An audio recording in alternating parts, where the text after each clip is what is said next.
So imagine this. You get a quote for some old equipment you're selling. The offer comes in at over $7,000. You think, great, you ship it off, only to be told later that it's actually worth nothing. Zero. Today, we're going to dig into how a deal that looked so good on paper completely imploded. I mean, it sounds kind of crazy, right? How does a solid $7,000 offer just vanish into thin air? Well, to figure that out, we're going to follow the paper trail. We're talking emails, shipping documents, and the one contract that turned this whole thing upside down. Okay, so our story starts back in late August of 2025.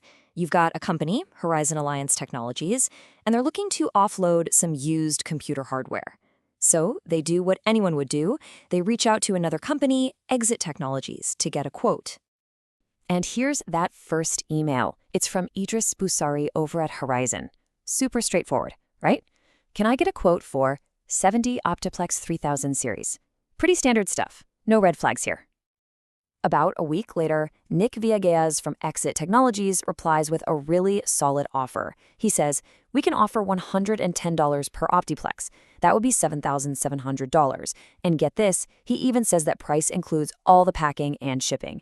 For the seller, this must have sounded like a fantastic deal. $7,700. Let that number sink in because it's the anchor for this whole story. For Horizon, this wasn't just some vague estimate. It felt like the confirmed value of their hardware.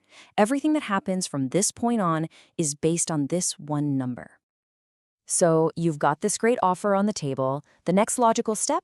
Make it official. That email chain gets turned into a signed purchase order, and what started as a simple conversation now looks like a locked-in, binding contract.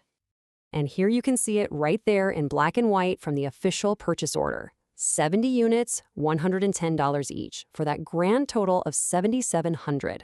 But I want you to notice that little detail in the description, grade B. That's the expected condition. And trust me, that's going to become very, very important later on. All right, so the deal is signed. Next up, logistics. All that hardware gets packed up and shipped out. And this, my friends, is the point of no return. Once those computers are loaded onto the truck, the seller has basically lost all physical control over their assets. If you look at this timeline, everything seems to be going off without a hitch. The buyer, Exit Technologies, is handling everything. They send the packing materials, they hire a third-party moving company. I mean, from the seller's perspective, this looks like a completely smooth, totally professional operation. And just to give you a sense of the scale here, we are not talking about a couple of boxes in the back of a van. The bill of lading, that's the official shipping receipt, it confirms 5 whole pallets of electronics, weighing almost 1,400 pounds. This was a lot of hardware.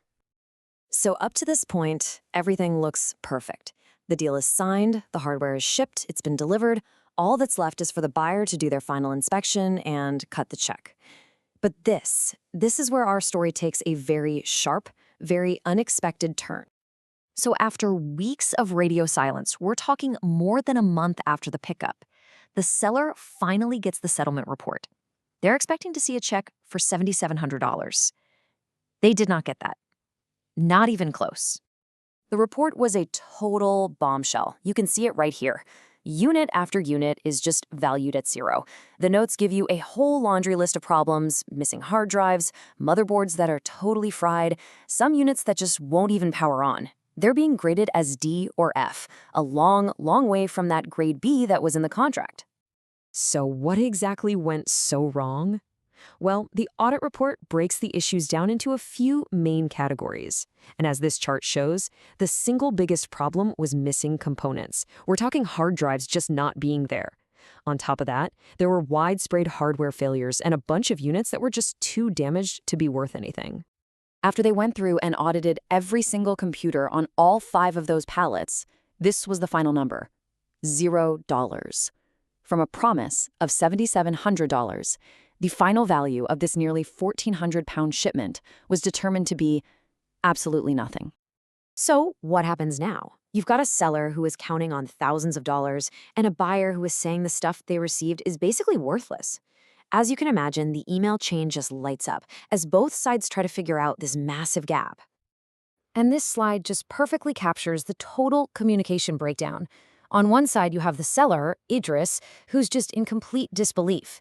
He's insisting the hardware worked fine when it left his building. On the other side, the buyer's rep, Nick, sounds sympathetic, I'm sure this is incredibly frustrating, but he's standing by the results of his company's audit. They are at a complete and total stalemate. And all of this brings us back to that huge central question. How is this even legally possible?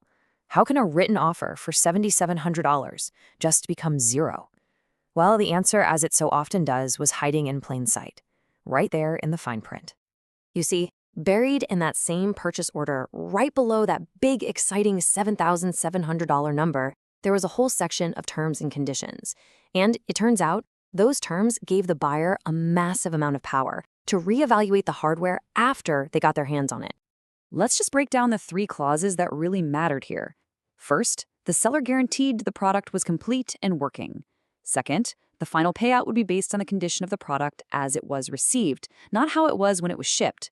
And third, and this one is the real killer, any items that didn't meet a minimum quality standard would be automatically scrapped for zero value. And no, you couldn't get them back. And that minimum standard, it's defined by something they call cut lines. It's basically just a quality bar, a threshold. And because the audit found that the computers were missing parts or were broken, they fell below these cut lines. So, according to the contract the seller signed, that meant they could be recycled with no payment due. So, in the end, what seemed like a simple deal turned into a very costly lesson. The seller focused on that big, shiny number in the email, while the buyer was protected by all the tiny details in the contract. And it leaves us with this really important question to think about. In any deal, who's really responsible for what isn't said? And when the fine print has this much power, what is a promise actually worth?